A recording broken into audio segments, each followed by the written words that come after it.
नमस्कार दोस्तों, शिप्रा की आवाज में आप सभी का स्वागत है। आज की कहानी शुरू करते हैं। 70 वर्षीय ब्रजलाल जी बस की सीट पर बैठे हुए आज यह गाना गुनगुना रहे थे। मैं जिंदगी का साथ निभाता चला गया, मैं फिक्र को धुएं में उड़ाता चला गया। ब्रजलाल जी आज अपनी 65 वर्षीय पत्नी सुशी जी के साथ अयोध्या जा रहे थे भगवान राम के दर्शन के लिए। बस में बैठे हुए थे।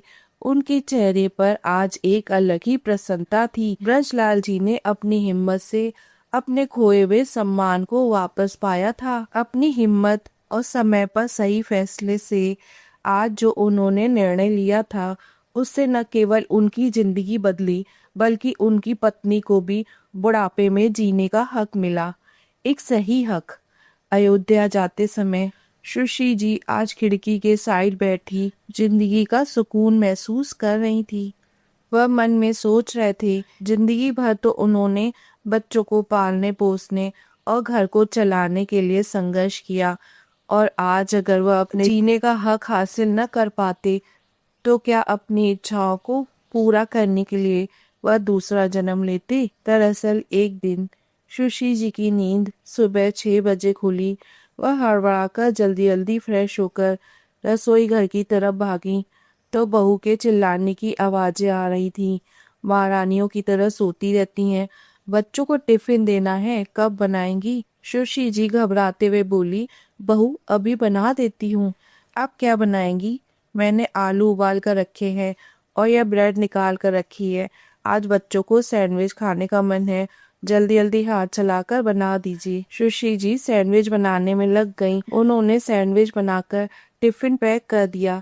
इतने में उनकी बहू मेघा आई और उनके हाथ से टिफिन खींच लिया। फिर सुशी जी ने जल्दी से 2 कप चाय चढ़ा दी अपने और अपने पति के लिए। चाय बनाकर वह अपने पति के पास गई। दोनों मिलकर चाय पीने लगे। सुशी जी ब्रजलाल जी से बोली, आप जल्दी से नहा लीजिए, मैं आपके लिए नाश्ता लगा देती हूँ। सैंडविच बनाए हैं नाश्ते में। तो ब्रजलाल जी बोले, अरे भाग्यवान, यह सैंडविच वगैरह मैं नहीं खा पाता हूँ। डॉक्टर ने मना किया है ना ब्रेड खाने के लिए, इसलिए कुछ हल्का सा ही बना दो। सुशी जी बोली, जी ठीक है, बना देती हूँ। वह रसोई घर की तरफ गई, सूजी का डब्बा निकालकर उपमा बनाने लगी। जैसे ही कढ़ाई चढ़ाई उनकी बहू आ गई। क्या कर रही हैं या आप। बेटा, वो तुम्हारे बाबूजी को डॉक्टर ने ब्रेड खाने के लिए मना किया है ना, तो उनके लिए थोड़ा सा उपमा बना देती हूँ। जो बना है वही खाइए, अलग अलग नाश्ते थोड़ी न बनेंगे सबके लिए। यह कहते हुए उनकी बहू ने उनसे सूजी का डब्बा छीन लिया। सुशी जी हैरान हो गई, बहू सूजी क्यों ले ली मेरे हाथों से तुमने। तभी मेघा कड़कती हुई आवाज में बोली, पता भी है आपको घर में कितने खर्चे बढ़ते जा रहे हैं। आप दोनों की दवाइयों के अलग अलग खर्चे और सामान की कीमतें आसमान छू रही हैं। आप दोनों को तो कुछ करना धरना है नहीं, एक बेटा कमा रहा है, बस आप मजे से बैठकर खा रहे हैं। आप लोगों से इस उम्र में भी जबान का स्वाद नहीं जा रहा है। सुशी जी भरी हुई आंखों से बहू को देखने लगी और बोली, बेटा तुम्हारे पिताजी ब्रेड टोस्ट खाएंगे तो उनकी तबीयत बिगड़ सकती है, इसलिए उनके लिए थोड़ा सा उपमा बना लेने दो। बहू ने बोला, कोई जरूरत नहीं है। यह सुनकर सुशी जी जैसे पत्थर की ही हो गईं। उन्हें विश्वास ही नहीं हो रहा था जो कुछ भी उन्होंने सुना था, क्या वह सच में हकीकत थी। ब्रजलाल जी ड्राइंग रूम में बैठे यह सब सुन रहे थे। 2 साल पहले ही रिटायर हुए थे ब्रजलाल जी नौकरी से। कुछ दिनों से ब्रजलाल जी बीमार चल रहे थे। डॉक्टर ने उनको ऐसी चीजों से परहेज बताई थी। इन सब बातों से उबरने के लिए सुशी जी को एक ही बात नजर आती थी, अपना और पति का जीवन काटने के लिए सुशी जी ने एक रास्ता चुना था।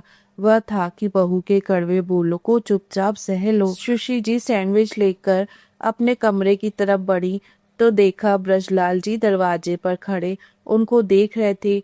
सुशी जी समझ गईं कि उन्होंने सब कुछ सुन लिया है। उनका ध्यान बांटते हुए सुशी जी ने कहा, वो जी घर में सूजी नहीं है, कल मैं आपको उपमा बना दूंगी, आज आप यह सैंडविच खा लीजिए। ब्रजलाल जी अपनी पत्नी की बेबसी को अच्छे से समझ सकते थे।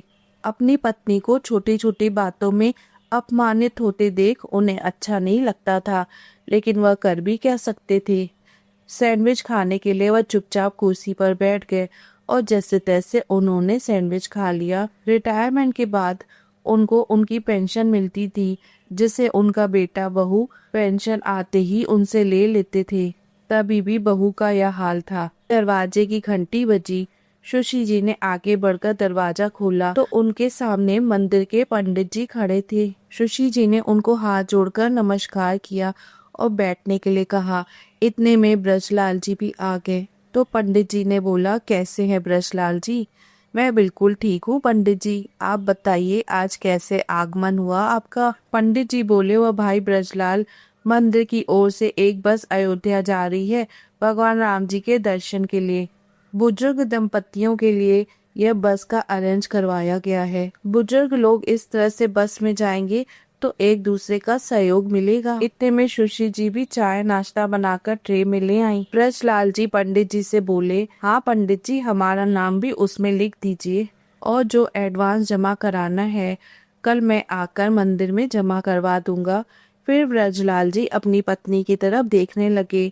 सुशी जी के माथे पर चिंता की लकीरें गहराने लगी। अयोध्या जाने की बात सुनकर सुशी जी मन ही मन बहुत गदगद हो गई, लेकिन फिर बेटे बहू के डर से उनका हृदय घबराने लगा। तभी पंडित जी बोले, भाई ब्रजलाल, अभी तो तुम बिल्कुल रिटायर हो और तुम्हें तो अच्छी खासी पेंशन भी मिलती है।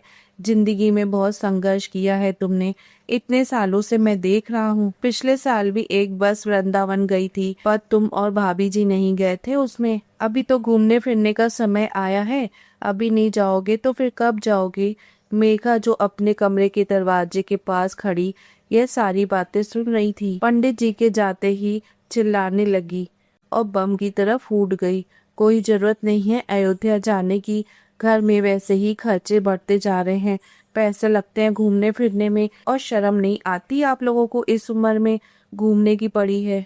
चुपचाप घर बैठे रहिए, घूमने जाना है। ऐसा कहकर नाक भवें सिकोड़कर वहां से चलती बनी। बहू की तीर समान बातें सुनकर दोनों शून्य हो गए। उन्हीं के पैसों से बहू उन्हीं को रौब दिखा रही थी। दोनों बोझिल कदमों से अपने कमरे की तरफ बढ़े।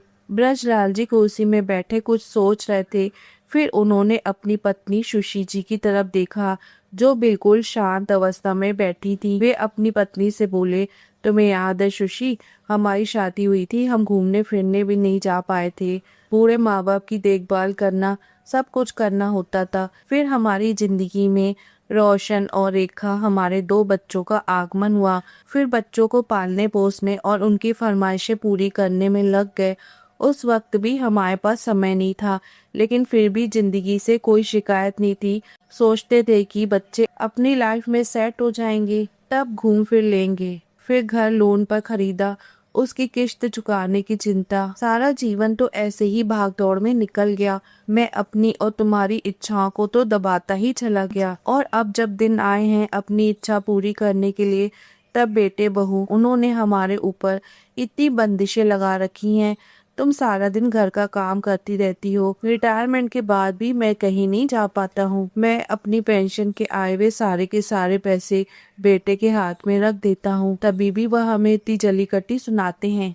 तभी सुशी जी बोली, हम लोग कर भी क्या सकते हैं? मुझे लगता है बुढ़ापा तो ऐसे ही कटेगा। घर में अगर शांति चाहिए तो चुपचाप सब कुछ सहना पड़ेगा। नहीं सुशी, बस अभी बहुत हुआ, अभी और नहीं। हम अपने लिए जिएंगे और अपनी मर्जी से जिएंगे। ब्रजलाल जी सुबह उठे, नहा धोकर मजबूत इरादे के साथ वह घर से बाहर निकले। पहले वह बैंक गए, वहां से कुछ पैसे निकाले और फिर मंदिर चले गए। मंदिर जाकर उन्होंने अयोध्या जाने के लिए पंडित जी को एडवांस दे दिया। घर लौटते समय रास्ते में एक कुल्फी फलूदा वाला दिखा तो उससे सुशी जी के लिए उन्होंने कुल्फी खरीदी। घर पहुंचते ही सुशी जी बोली, अरे आप इतनी देर कहाँ थे? मैं कब से आपका इंतजार कर रही हूँ। सुशी जी ने चिंतित स्वर में कहा। ब्रजलाल जी ने कुल्फी का पैकेट सुशी जी के हाथ में पकड़ाया और बोले, हम लोग अयोध्या जा रहे हैं, इसलिए मैं पंडित जी को कुछ एडवांस देने गया था। यह सब सुनकर सुशी जी घबरा गईं और बोली, यह क्या कह रहे हैं आप? हमारे बेटे बहू नाराज हो जाएंगे, आप ऐसी बातें मत कीजिए, बहू न जाने क्या क्या बोलेगी और क्या क्या सुनना पड़ेगा हमें। ब्रजलाल जी बोले, सुशी यह मेरा घर है और यह मेरे पैसे, मेरी मर्जी कि मैं अपने पैसों को कैसे भी खर्च करूं और बेटे बहू को देने से कोई फायदा भी नहीं है। अब हम यह पैसे अपने ऊपर ही खर्च करेंगे, हम अपने बेटे बहू पर निर्भर नहीं हैं। दूसरे दिन जब रोशन को पैसे नहीं मिले, पिताजी पेंशन नहीं आई क्या अभी? तो ब्रजलाल जी बोले, हाँ बेटा पेंशन तो आ गई है, लेकिन इस बार मुझे उन पैसों की जरूरत है। तभी कमरे से दहाड़ती हुई मेघा आई और बोली, अरे मैं बताती हूँ, आपके माँ पिताजी को इस उम्र में घूमने का शौक चढ़ा है, दोनों घूमने जा रहे हैं, इसलिए नहीं दिए पैसे इन लोगों ने। ब्रजलाल जी बोले, दरअसल बेटा बात यह है कि मंदिर से एक बस अयोध्या जा रही है और मैं और तुम्हारी माँ भगवान राम जी के दर्शन के लिए अयोध्या जा रहे हैं। जब तुम लोग छोटे थे तभी भी अपनी जिम्मेदारियों के बोझ तले हम कहीं जा नहीं पाते थे। अब हम लोगों को मंदिर वालों का साथ मिला है तो हम भी भगवान राम जी के दर्शन कर आते हैं। ब्रजलाल जी की बात को बीच में काटते हुए ही रोशन चिल्लाया, आप दोनों घूमने जा रहे हैं, शर्म नहीं आती आप लोगों को इस उम्र में घूमने जाना है? लोगों को देखा नहीं कि बस तैयार हो गए घूमने के लिए, और मेरे से बिना पूछे आपने घूमने जाने का सोचा भी कैसे? चुपचाप घर पर रहिए, अगर बाहर गए और कहीं बीमार हो गए तो सेवा किसे करनी पड़ेगी आप दोनों की? तो ब्रजलाल जी बोले, वाह बेटा, जब तेरी माँ सारा सारा दिन घर का काम करती रहती है तब तो तुम्हें कभी यह चिंता नहीं हुई कि कहीं तुम्हारी माँ बीमार न हो जाए, लेकिन अगर हम घूमने जा रहे हैं तो तुम्हें हमारी बीमारी की बड़ी चिंता हो रही है। मैं कुछ नहीं जानता, आप जाकर पंडित जी को मना कर दीजिए और उनको दिए हुए पैसे वापस लेकर आइए। कहकर बहू बेटा पैर पटकते हुए उठकर वहां से चले गए। सुशी जी की आंखों में आंसू बहने लगे। जी रहने दीजिए ना, मुझे नहीं जाना कहीं बाहर घूमने, आप पंडित जी को मना कर दीजिए, नहीं तो घर में और हंगामा हो जाएगा और हमारी दो रोटी खाना भी मुश्किल हो जाएगा। मेरा दिल बहुत घबरा रहा है जी। तभी ब्रजलाल जी बोले, अरे सुशी तुम चिंता क्यों करती हो, मैं हूं ना। इन लोगों को जो कुछ कहना था इन्होंने कह दिया, अब जो कुछ करना है वह मैं ही करूंगा। खुद के खर्चों पर कोई कंट्रोल नहीं है इनको और हमारे खर्चे इनको बहुत दिखते हैं। हमारा खाना पीना भी इन्हें बहुत चुभता है। ये अन्याय आखिर कब तक हम सहन करेंगे? बोलेंगे नहीं तो ऐसे ही घुट घुट कर मर जाएंगे हम और अपनी इच्छाएं कब पूरी करेंगे हम? अगली सुबह ब्रजलाल जी सुशी जी से बोले, सुशी घर का काम रहने दो, हम नाश्ता कहीं बाहर ही कर लेंगे, तुम्हें मैं कुछ शॉपिंग करा देता हूँ। तुम्हारे पास तो घिसी हुई 2-3 साड़ियाँ ही हैं, सब पुरानी हो चुकी हैं। चलो तुम्हें 2-3 साड़ियाँ दिलवा देता हूँ और अपने लिए भी मुझे कुछ सामान खरीदना है, तुम जल्दी से तैयार हो जाओ। ब्रजलाल जी ने एक ही सांस में सब कुछ कह दिया। मेघा बोली, क्या कह रहे हैं पिताजी? बेटा वो तुम्हारे पिताजी कह रहे हैं कि हम बाजार से कुछ सामान खरीदने जा रहे हैं। इतना सुनने की देर थी कि उनकी बहू भड़कने के लिए तैयार ही बैठी थी। सारी हदें पार करती हैं आप लोगों ने। तो उनका बेटा बोला, ऐसा करिए, आप अयोध्या जा रहे हैं ना, तो वहीं पर कहीं आश्रम देकर रह लीजिएगा। अब इस घर में आने की कोई जरूरत नहीं है, आप लोगों के लिए इस घर में अब कोई जगह नहीं है। आपको जब मेरी बात ही नहीं माननी है तो मेरे साथ रहने का फायदा ही क्या?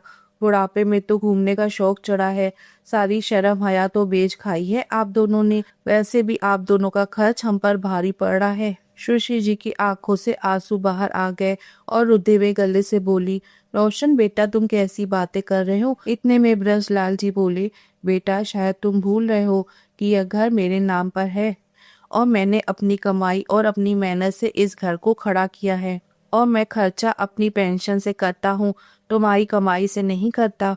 और अगर अब इस घर को कोई छोड़कर जाएगा तो हम नहीं, तुम लोग जाओगे। बहुत सैली हम लोगों ने तुम लोग की बातें, तुम लोग माँ बाप की इज्जत नहीं कर सकते हो तो तीखे बाड़ों के व्यंग तो न चलाया करो। सोचा था तुमको पढ़ा लिखा कर बड़ा कर रहे हैं, तुम हमारे बुढ़ापे की लाठी बनोगे, लेकिन तुमने और बहू ने तो मिलकर हमारे ऊपर ही बंदिशें लगाना शुरू कर दिया। और मेरी बेटी रेखा बेचारी तुम लोगों के व्यवहार के कारण अपने मायके में नहीं आ पाती है। बस मैं और बेइज्जती नहीं सह सकता अपनी और अपनी पत्नी की, और मैंने आज एक फैसला लिया है, तुम दोनों मेरे घर में नहीं रहोगे। तुम दोनों को मेरे घर को 1 हफ्ते के अंदर ही छोड़ना होगा। मेघा बोली, अगर आप इस बुढ़ापे में हमें इस घर से निकाल देंगे तो आपकी और इस घर की देखभाल कौन करेगा? और वैसे भी हम आपके बेटा बहू हैं, आप हमें ऐसे निकाल नहीं सकते।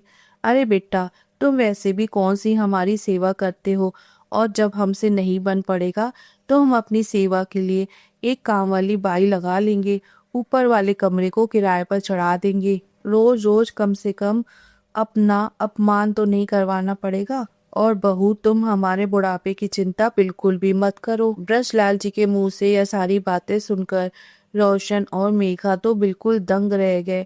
उन्हें यकीन ही नहीं हो पा रहा था कि पिताजी ऐसा भी कुछ कर सकते हैं। फिर वह बोले, चलो सुशी, जल्दी बाजार चलते हैं। रेखा वहाँ हमारी साड़ी की दुकान पर इंतजार कर रही होगी। कहते हुए ब्रजलाल जी सुशी का हाथ पकड़कर कमरे की तरफ चले गए और थोड़ी देर में वह दोनों तैयार होकर बाजार के लिए निकल पड़े। जब वह साड़ी की दुकान में पहुंचे तो उनकी बेटी रेखा पहले से वहां खड़ी उनका इंतजार कर रही थी। आज वह माँ बाप की इस हिम्मत को देखकर बहुत ज्यादा हैरान और खुश थी। ब्रजलाल जी ने अपनी पत्नी को सुंदर सुंदर 3-4 साड़ियां दिलवाई और अपनी जरूरत के सामान भी खरीदे, और रेखा को भी एक सुंदर सा सूट दिलवाया और बोले, बेटी रेखा, हम काफी समय से तुम्हें कुछ भी दे नहीं सकते हैं, तो आज यह सूट हम दोनों की तरफ से है तुमको। तब रेखा बोली, आप दोनों को ऐसे देखकर आज बहुत सुकून मिल रहा है, हमेशा ही ऐसे हिम्मत के साथ रहिएगा आप लोग। ये कहते हुए रेखा का गला भर आया और एक ऑटो वाले को रोककर अपने माँ बाबूजी को ऑटो में बैठा दिया। रास्ते में जाते समय सुशी जी को याद आ रहा था कि रेखा जब भी इस घर में आती थी तो मैं उसे कुछ भी नहीं दे पाती थी।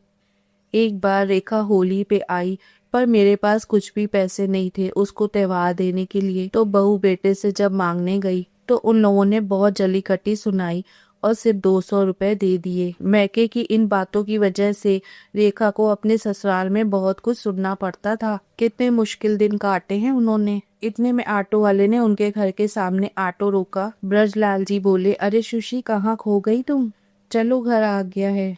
जब वह दोनों घर पहुंचे तो घर का वातावरण बिल्कुल ही अलग था। मेघा रसोई घर में खड़ी खाना बना रही थी। अभी वह समझ चुकी थी कि अब कुछ ज्यादा बोलेगी तो उसके ससुर उसको 2-4 बातें और सुना देंगे, इसलिए उसने चुप रहना ही बेहतर समझा। अगले दिन ब्रजलाल जी ने अपने बेटे बहू को बुलाकर बोला, बेटा, हम अगले हफ्ते अयोध्या जा रहे हैं, तुम लोग यह घर कब तक खाली करोगे? तुम लोग जल्दी ही कहीं और जाने का इंतजाम कर लो। दोनों बेटा बहू ब्रजलाल जी के पैरों में गिर गए। बेटा बोला, पिताजी, हमें माफ कर दीजिए, हमसे गलती हो गई है। आपको जहाँ जाना है आप जा सकते हैं, जैसे रहना है वैसे रह सकते हैं, जैसे खाना है वैसे खा सकते हैं, लेकिन हमें घर से बाहर मत निकालिए। आपको तो पता ही है पिताजी ना कि मेरी कमाई कितनी कम है, इतने में मैं घर का किराया दूंगा तो घर का खर्च कैसे निकालूंगा, बच्चों की स्कूल की फीस कैसे दूंगा? मेघा बोली, हाँ पिताजी, घर का सारा काम मैं कर लिया करूंगी, माँ जी को कुछ भी नहीं करना पड़ेगा, बस आप हमें इस घर से मत निकालिए।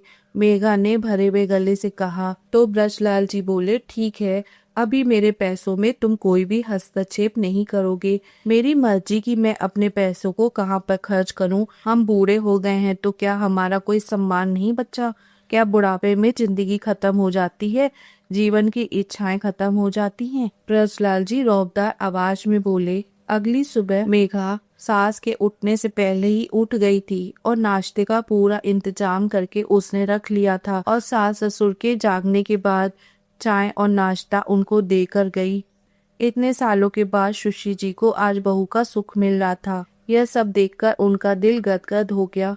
जब उन दोनों के अयोध्या जाने का समय आया तो दोनों बेटा बहू ने उनके पैर छूकर उनसे आशीर्वाद लिया। तो मेघा ने रास्ते में खाने के लिए कुछ नाश्ता बनाया था, वह भी अपनी सास के हाथ में पकड़ा दिया। ब्रजलाल जी सोचने लगे, अन्याय करना ही पाप नहीं है, बल्कि अन्याय को सहना भी पाप है। अपने जीवन का हक तो लेना ही चाहिए, चाहे उम्र कैसी भी हो। अपने जीवन के फैसले खुद ही करने चाहिए। दोस्तों, अगर आपको यह कहानी अच्छी लगी हो तो प्लीज सब्सक्राइब जरूर कर दीजिए।